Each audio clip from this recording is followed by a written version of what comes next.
Hello hi नमस्कार ମୁଁ ବାପୁନ ଆଜି ଆପଣମାନଙ୍କୁ ମୁଁ ମୋ ସ୍କୁଲ ଲଭ୍ ଷ୍ଟୋରି କାହାଣୀ ଶୁଣିବାକୁ ଯାଉଛି ଯେଉଁ ପ୍ରେମ ମିଳିନଥାଏ ତାକୁ ହିଁ ସଫଳତା ପ୍ରେମ କୁହାଯାଇଥାଏ ସାୟଦ ମ୍ୟାଡ଼ାମ୍ ଶୁଣିଛି ତ ଆଜି ମୁଁ ମୋ ଷ୍ଟୋରି ତମକୁ ଶୁଣିବାକୁ ଯାଉଛି ଜୟ ଜଗନ୍ନାଥ।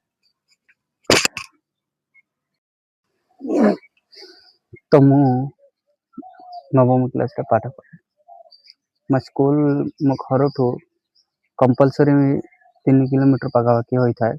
ଆଉ ମୁଁ ପାଠ ପଢ଼ିବାକୁ ଯାଇଥାଏ ସେ ସ୍କୁଲରେ ମୋତେ ଗୋଟେ ଝିଅ ସହ ପ୍ରେମ ହେଇଯାଇଥାଏ। ତ ସେ କାହାଣୀକୁ ମୁଁ ଆପଣମାନଙ୍କୁ ଶୁଣିବାକୁ ଯାଉଛି।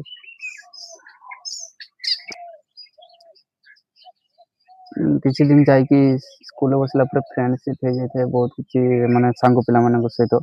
ତ ବସିଥାଏ ସେ ସାମ୍ନାରେ ସିଏ ବସିଥାଏ ତା ଆଗରେ ମୁଁ ପଛ ମଝି ସିଟ୍ରେ ବସିଥାଏ। ତ ତାପରେ ସିଏ ବାରମ୍ବାର ମୋତେ ଘୁରି ଘୁରି ଚାହିଁଥାଏ ବାରମ୍ବାର ଘୁରି ଘୁରି ଚାହୁଁଥାଏ। ଆଉ କିଛି ସାଙ୍ଗମାନେ ମୋତେ କୁହନ୍ତି ଏ ବାପୁନ ସେ ଝିଅ ତୋତେ ବାରମ୍ବାର ଘୁରି ଘୁରି ଚାହୁଁଛି କିଛି ତ ଲଫଡ଼ା ଅଛି ଆଉ। ତାପରେ ମୁଁ କହିଥାଏ ନାରେ ସେମିତି କିଛି ନାହିଁ। ମୁଁ ଦୂରରୁ ଆସିଥାଏ ନା ତ ଡର ଟିକେ ଥାଏ କି ମାନେ ଏ ସାଇଡରେ ଝିଅ କାହାକୁ ଲଭ୍ କରିଦେବି କେହି ମୋତେ ପିଟି ଦେବେ କି ଯାହା କିଛି ନେବେ ମାନେ କିଛି କରିପାରନ୍ତି ତ ସେଇଥିପାଇଁ ମୁଁ ସେସବୁ ଲାଫାରେ ଏତେ ପଡ଼ିବା ପାଇଁ ଚାହୁଁନଥାଏ। ତ ତାପରେ ସାଙ୍ଗ ମୋତେ କହୁଥାଏ ହଁ ଦୁଇ ଜଣଙ୍କ डाल में कुछ तो काला है कुछ तो गड़बड़ है ହୁଁ। ସେଇଠୁ ମୁଁ ତାପରେ ଉଠିକି ପଳେଇ ଯାଇଥାଏ। ତାପରେ 2-3 ଦିନ ପରେ ମୋର ଗୋଟେ ସାଙ୍ଗ କହୁଥାଏ ଜୟନ୍ତ ଭାଇ ତ ସିଏ କହୁଥାଏ ବାପୁନ ତ ଭଳିଆ ଭାଗ୍ୟ ଆମର ଆଉ କାହିଁ ନାହିଁ ତ ତୋ ପାଇଁ ଝିଅ ପାଗଳ ହେଲେ ତୁ ଡରୁଛି। ସେ କହୁଥାଏ କି ତୋ ପାଇଁ ଝିଅ ପାଗଳ ୟାର ତୁ ଡରୁଛି। ଆଉ ତାପରେ ମୁଁ ବି କେମିତି ମାନେ ଏତେ ଜଲ୍ଦି ଭିଡ଼ି ପାରିବି କାହିଁକି ନା ମୁଁ ଦୂରରୁ ଆସିଛି। ଆଉ ସେ ଦେଖିଲେ ମାତ୍ର କି ଅନ୍ୟ କାହାକୁ ସିଲେକ୍ଟ କରିବାଟା ଏଇଟା ଉଚିତ ନୁହେଁ। ତ ମୁଁ କିଛି ନ କହି ପଳେଇ ଆସିଥାଏ। ଆଉ ମୁଁ ମୋ ସାଙ୍ଗମାନେ ଆଉ ମୋ ସାଙ୍ଗମାନେ ମୁଁ ମୋ ସାଙ୍ଗମାନଙ୍କୁ ମୁଁ କହିଥାଏ ଏତେ ଦୂରରୁ ଆସୁଛୁ ତ ଡର ତ ଆସୁଛି ଡର ଲାଗୁଥାଏ କିନ୍ତୁ ମୁଁ ମୋ ସାଙ୍ଗମାନେ ଅମୂଲ୍ୟ ଅମୂଲ୍ୟ ସାଇନ୍ସ ରୁମ୍ରେ ଆମେ ବସିଥାଉ। ରୁମ୍ରେ ବସିଲା ପରେ ସେ ତାର ସାଇନ୍ସ ରୁମ୍ ବସିଥାଉ ଆଉ ତାପରେ ସିଏ କହୁଥାଏ ଅମୂଲ୍ୟ କହୁଥାଏ କି ତୁ ତାକୁ ଭଲ ପାଉଥାଏ କି ସେଇଠୁ ଗଲା ପରେ ମୁଁ ଆଉ ମୋ ସାଙ୍ଗ ଅମୂଲ୍ୟ ସାଇନ୍ସ ରୁମ୍ରେ ବସିଥାଏ ଆମେ ଦୁହେଁ। ତ ସେଇଠୁ ଅମୂଲ୍ୟ କଣ କରିଦେଇଥାଏ ନା ସେ ତା ବାଁ ହାତରେ ଲେଖିଦେଇଥାଏ। ବାଁ ହାତରେ ଲେଖିଦେଲା ପରେ ମୋ ହ୍ୟାଣ୍ଡ ରାଇଟିଂ ଟିକେ ମାନେ ଅତି ଖରାପ ଟାଇପ୍ର ହେଇଥାଏ। ତ ସିଏ ସେମିତି ଟାଇପ୍ର ହିଁ ଲେଖିଦେଇଥାଏ ବାଁ ହାତର। ତ କିଛି ଲେଖିଦେଇକିନା ସେ ଝିଅକୁ ଦେଇଦିଏ ଆମ ପାଖରେ ହିଁ ବସିଥାଏ ତ ଦେଇଥାଏ। ତାପରେ ସେ ଝିଅ ବି ମାନେ ଲେଖିକି ପଠେଇଦିଏ ସାଥ୍ ସାଥ୍ ହଁ ମୁଁ ବି ତୁମକୁ ଭଲ ପାଏ କିନ୍ତୁ କାହାରିକୁ କହିବ ନାହିଁ। ଟୋଟାଲି କାହାରିକୁ କହିବ ନାହିଁ ମୁଁ ତମକୁ ଭଲ ପାଉଛି ମୁଁ ଲେଖିକି ସେ ପଠେଇ ଦେଇଥାଏ। ସାଙ୍ଗମାନେ ଆସୁନୁ ଚକୋଲେଟ୍ ବାଟିବୁ ମୁଁ ହସିକି କିଛି ଦିନ ଗଲା ପରେ ବରଷା ଝିପି ପଡୁଥାଏ। କିଛି ଦିନ ଗଲା ପରେ ବର୍ଷା ଝିପି ପଡୁଥାଏ। ତ ବର୍ଷା ଝିପି ପଡୁଥାଏ ମୁଁ ଟିଫିନ୍ ଖାଇ ଦେଇକି କିଛି ସମୟ ପାଇଁ ମୁଁ ବାହାରକୁ ଚାଲି ଯାଇଥାଏ। ଆଉ ବାହାରକୁ ଗଲା ପରେ ମୁଁ ଦେଖୁଥାଏ କି ସିଏ ଏକୁଟିଆ ମାନେ ଚାଲି ଚାଲି ଆସୁଛି ଆଉ। ଚାଲି ଚାଲି ଆସିଲା ପରେ ସିଏ ଦେଖୁଥାଏ କି ସେଇଠି ଗୋଟେ ମାନେ ମୋର ଗେଣ୍ଡୁ ଫୁଲ ଫୁଟିଥାଏ ଯୋଉ ମାନେ ଗଛରେ ଯୋଉ ହେଇଥାଏ ଗେଣ୍ଡୁ ଫୁଲ ଇଏ ଟାଇପ୍ର ସେ ସବୁ ଦେଖିଥିବ ତମେ ଇଏ ଆମର ସେଇଟାକୁ ତ ସେ ବର୍ଷା ଟାଇମରେ ଅତି ବେଶୀରେ ମାନେ କୁଦୁମ ଫୁଲ ଫୁଟିଥାଏ ଆଉ ସିଏ ମତେ ଦେଖିକି ହସି ଦେଇଥାଏ ଆଉ ହସୁ ହସୁ କହୁଥାଏ ମତେ ସେ ଫୁଲ ବିଛେଇ ଦିଅନା ଆଉ ସେ ଟିକେ ଉପରେ ଥାଏ ନା ତ ମୁଁ ଡାଙ୍ଗର କୋସିିସ କରିଥାଏ ଟେକା ମାରିକି କୋସିିସ କରିଥାଏ ସେ ଡାଳଟାକୁ ଧରିକି ଟାଣି ଟୁଣାକି କମ୍ପଲସରୀ 2ଟା ଫୁଲ ତ ନିହାତି ମୁଁ ବିଛେଇ ଦେଇଥାଏ। ତାପରେ ସେ ମନା କରୁଥାଏ ଥାଉ ଆଉ ବିଛାଅନି ସେ ଉପରେ ଅଛି ଆଉ ବିଛେଇ ହେଇପାରିବ ନାହିଁ। ତାପରେ ମୁଁ ତଥାପି କୋଉଠି ମାନିଲା ବାଲା ଆଉ ମୁଁ ତଥାପି ସେ ପଢିଗଲା ପରେ ମୁଁ ପୋଖରୀ କଡ଼କୁ ଯାଇଥାଏ। ପୋଖରୀ କଡ଼ରେ ସେ ମୋ ବନ୍ଧ ମାନେ ହିଡ଼ ଉପରେ ବିଛେଇବାକୁ ସୁବିଧା ହୋଇଥାଏ। ଫୁଲ ବହୁତ ସାରା ରହିଥାଏ ଆଉ ତାକୁ ମୁଁ ସେଇଠୁ ଗୁଛେଇକି ଆଣି ଦେଇଥାଏ। 10-15ଟି ଫୁଲ ଆଣିକି ଗୁଛେଇକି ଦେଇଦିଏ। ଆଉ ସେଇ ସମୟରେ ସାଙ୍ଗମାନେ ମତେ ଦେଖିକି କୁହନ୍ତି कुछ तो है, पहले से हम बोल रहे हैं कुछ तो है। ତାପରେ ସେମାନେ ସେଇଠୁ ମାନେ ବହୁତ ସାରା ଭାଇରାଲ ହେଇଯାଇଥାଏ କି ଇଏ ତାକୁ ଭଲ ପାଉଛି, ଏମିତି ସେମିତି ବହୁତ କିଛି ଆଡ଼େ ସବୁ ସବୁ ସାଙ୍ଗ ଛୁଆମାନଙ୍କ ଭିତରେ ମାନେ ପହଞ୍ଚି ଯାଇଥାଏ ସେ ସବୁ। ତ ସେଇଦିନ ପାଖରୁ ମାନେ ତାକୁ ଯୋଉଠି ବି ଦେଖନ୍ତି, ଏଇ ବାପୁନ ମାଇକିନା ଆସିଲା ରେ, ବାପୁନ ମାଇକିନା ଆସିଲା ରେ ଏମିତି କହିଦିଅନ୍ତି। କେତେବେଳେ ମାନେ ତା ଦେଖିଥିବେ ଏ ବାପୁନ ତ ଡାକି ଦଉଥିଲେ, ଖାଲି ମିଛରେ ଏମିତି ବି ମାନେ କହିଦିଅନ୍ତି। ତାପରେ ସେ ଘୁରିକି ଚାହେଁ, ହସିଦିଏ, କିନ୍ତୁ କିଛି କହୁନଥାଏ କାହାରିକୁ। ତାପରେ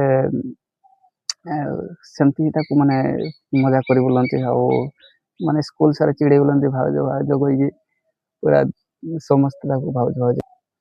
ଆଗରୁ ତ ସେମିତି କିଛି ହଉନଥିଲା ଆମ ଟାଇମରେ, ଯାହା ହଉ ସାୟଦ ମାନେ ଆଗରୁ ହଉଥିଲା, କିନ୍ତୁ ଆମ ସମୟରେ ବି ଥିଲା ବାର୍ଷିକ ମହୋତ୍ସବ। ତ ବାର୍ଷିକ ମହୋତ୍ସବରେ ମାନେ ମୁଁ ସବୁଥିରେ ହାରିଥାଏ। ଗୋଟେ ଏମିତି କିଛି ନାହିଁ ଯେ ମୁଁ ଜିତିଛି, ସବୁଥିରେ ହାରିଥାଏ। ଖାଲି ମାନେ କିଛିରେ ମୁଁ ଜିତି ନାହିଁ। ଲଙ୍ଗ ଜମ୍ପ, ହାଇ ଜମ୍ପ, ମାନେ ରନିଂ, 100 ଫୁଟ, 100 ମିଟର, ଏସବୁ କିଛିରେ ମୁଁ ଜିତି ନଥାଏ।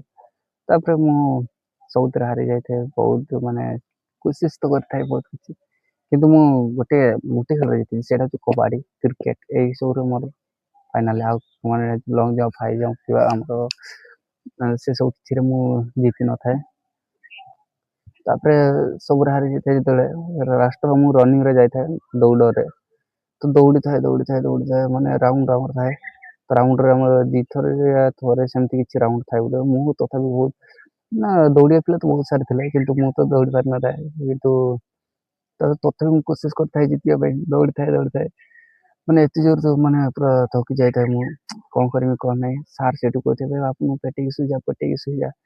ସେମିତି ବସିବୁନି, ପେଟେଇକି ଶୋଇଯା। ମୁଁ ତାପରେ ପେଟେଇକି ନ ଶୋଇକି ଏମିତି ମାନେ ପିଠି ବାଟେ ଶୋଇଯାଇଥାଏ। ଶୋଇଗଲା ପରେ ତାପରେ ସିଏ ଆଉ ତା ସାଙ୍ଗମାନେ କିଏ ଲେମ୍ବୁ ପାଣି, କିଏ ସେ ଅଢାଣା କାଢିକି ବିଞ୍ଚୁଛି, କିଏ ହଉଛି ଠିକ ଅଛି ତ କିଏ ହାତ ମାରି ଦଉଛି ଛାତିରେ, କିଏ ମଥାରେ ହାତ ମାରି ଦଉଛି। ତାପରେ ମୁଁ ସେ ସବୁ ଦୃଶ୍ୟ ଦେଖି ମୁଁ କହିଲି ଆଉ କିଛି କରିହବନି। ତାପରେ ପାଣି ଟିକେ ତାଙ୍କ ପାଖରେ ନେଇକି ମୁହଁ ଧୋଇହେଲି। ମୁହଁ ଧୋଇ ହେଲା ପରେ ସେଇଠୁ ପଳେଇ ଆସିଥାଏ। ତାପରେ ସେ ଦିନଟା ସାରା କମ୍ପ୍ଲିଟ ହେଲା ପରେ ଆମର ରାତିରେ ହଉଛି ଫଙ୍କସନରେ ନାଚ ଗୀତ ହୋଇଥାଏ। ଆଉ ମୁଁ ସେଠାର ବହୁତ ସାରା ପିଲା ନାଚୁଛନ୍ତି, କିଏ ଗାଉଛି, କିଏ ଆକ୍ଟିଂ କରୁଛି। ତ ପ୍ରାଇଜ ବି ବହୁତ ସାରା ମାନେ ସମସ୍ତଙ୍କୁ ଦେଇ ସାରିଲା ପରେ, ଆମର ଲଙ୍ଗ ଜମ୍ପ, ହାଇ ଜମ୍ପ ଯେ ସବୁ ମାନେ ଜିତିଥିଲେ ସେ ସେମାନଙ୍କୁ ଦେଲା ପରେ ଆମର ମାନେ ନାଚ ଗୀତ ହୋଇଥାଏ। ତାପରେ ବହୁତ ସାରା ଥାନ୍ତି, ମୁଁ ନାଚୁଥାଏ। ତାପରେ ଭାଇସା ମୁଁ ନାଚିବା ଷ୍ଟାର୍ଟିଂ କଲି, ଠିକ ଥିଲା। ମୋ ବେଲ୍ଟ ଖୋଲିଗଲା, ମୁଁ ନାଚୁଛି। ତାପରେ ଯେ ହୁରି ସେଇଠୁ ବାପରେ, ମାନେ ବକ୍ସର ଆବାଜ କିଛି ଶୁଣୁନି, ମୁଁ ସେମିତି ନାଚି ଚାଲୁଛି ତାଙ୍କୁ ହୁରି ଶୁଣିକି। ତାପରେ ମୁଁ ନାଚିଲା ସାର୍ ଆସିକି 100 ଟଙ୍କା ପୁରସ୍କୃତ କଲା ପରେ ହଁ ଠିକ ଅଛି।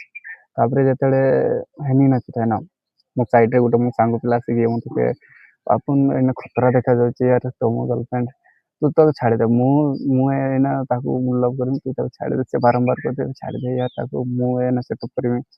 ମୁଁ କିଛି କହୁନଥାଏ, ସେ ଠିଆ ବାଳ ସେଟଅପ୍ କରିଦେ, ମୁଁ ତାକୁ କହୁଛି। ତାପରେ ମୁଁ ଆଉ କିଛି କୁହେନି। ଆଉ କିଛି ସମୟ ପରେ ମୁଁ ଦେଖିଥାଏ, ମାନେ ଯେତେବେଳେ ମୁଁ ସେଇ ସାଇନ୍ସ ରୁମ୍ କୁ ଚାଲିଯାଇଥାଏ, ତ ତାପରେ ମୋର ଗୋଟେ ମାନେ କେତେ ଆମର 10 କ୍ଲାସ ଭାଇଙ୍କୁ ଗାଳି ଦଉଥାଏ ତା ଗର୍ଲଫ୍ରେଣ୍ଡ, କହୁଥାଏ ତାକୁ ତୁ କହିଲୁ ମତେ ହ୍ୱାଇଟ ଡ୍ରେସ ପିନ୍ଧିବା ପାଇଁ, ତୁ କାହିଁକି ମାନେ ପିନ୍ଧିକି ଆସିଲୁନି, ତୁ ବ୍ଲାକ୍ ଡ୍ରେସ କାହିଁକି ପିନ୍ଧିକି ଆସିଲୁ। ଏବଂ ତାଙ୍କ ଦୁଇ ଜଣଙ୍କ ଭିତରେ ଯୁକ୍ତି ଚାଲିଥାଏ, ଯୁକ୍ତି ଚାଲିଥାଏ। ମୁଁ ତାକୁ ଚାହିଁଦିଏ କି ମୁଁ ନିଜେ ହ୍ୱାଇଟ ଡ୍ରେସ ପିନ୍ଧିକି ଆସିଛି। ତାପରେ ସେଇଠୁ ମୁଁ ବାହାରିକି ଆସିଲା ପରେ ମୁଁ ହେନିକୁ ଦେଖିକି ସିଏ ବି ମାନେ ହ୍ୱାଇଟ ଡ୍ରେସ ପିନ୍ଧିକି ଆସିଥାଏ। ତାପରେ ରାତି ବହୁତ ପାଖାପାଖି ହେଇଯାଇଥାଏ। ମୁଁ ସେଇଠୁ ଆସିବା ପାଇଁ ମାନେ ବାହାରୁଥାଏ, କିନ୍ତୁ ସାର୍ କହୁଥାଏ ଏଇଠି ରହିଯାଅ। କିନ୍ତୁ ମାନେ ସେ ଝିଅ ବି କହୁଥାଏ କି ଏଇଠି ରହିଯାଅ, ଆଜି ରହିଯାଅ, ଯାଉନି କି ଏପଟେ ଘରୁ ଫୋନ ଆସିଥାଏ ବାରମ୍ବାର, ତୁ କେତେବେଳେ ଆସିବୁ, ରାତି 12ଟା ହେଇତେ ଗଲାନି, ତୁ ଆସିବୁ କି ନାହିଁ। ତାପରେ ବାରମ୍ବାର ଫୋନ କରନ୍ତି, ଜଲ୍ଦି ଆ। ଆଉ ତାପରେ ମୁଁ ହେନିକି କହିଥାଏ କି ରହିଯା, ତ ମୁଁ ରହିପାରିନଥାଏ, ପଳେଇ ଆସିଥାଏ। ଆଉ ତାପରେ ସେ 9ରେ ମୋ ଏକ୍ଜାମ ବି ଦେଇଥିଲା। 10 ପାଖାପାଖିରେ ମୁଁ मतलब କି ଏକ୍ଜାମ୍ ଦେଇନଥିଲି। ମୁଁ ଏବେ ଓପନ୍‌ର ଦେଇକି ମୁଁ ପାସ୍ ହେଇଛି। 10 ପାସ୍ ହେଇଛି। ମୋର ଗୋଟେ ପ୍ରୋବ୍ଲେମ୍ ଥିଲା, ସେଟା ମୁଁ ପଛରେ କହିବି କି ପ୍ରୋବ୍ଲେମ୍ ଥିଲା। ତ ମୁଁ ସେଥିପାଇଁ ଏକ୍ଜାମ୍ ଦେଇନି। ଆଉ ସେ ଝିଅ ସହିତ ମୁଁ ଏବେ ବି ଦେଖା ହେଇନି ତା ସହିତ। ଥରେ ଦେଖା ହେଇଥିଲା। ସେ ଗୋଟେ ଏବେ ବୈଶିଙ୍ଗାରେ, ଆମର ମୟୂରଭଞ୍ଜ ଡିଷ୍ଟ୍ରିକ୍ଟରେ ବୈଶିଙ୍ଗାରେ ସେ ଏବେ ଆମର ଷ୍ଟେସନାରୀ ଦୋକାନ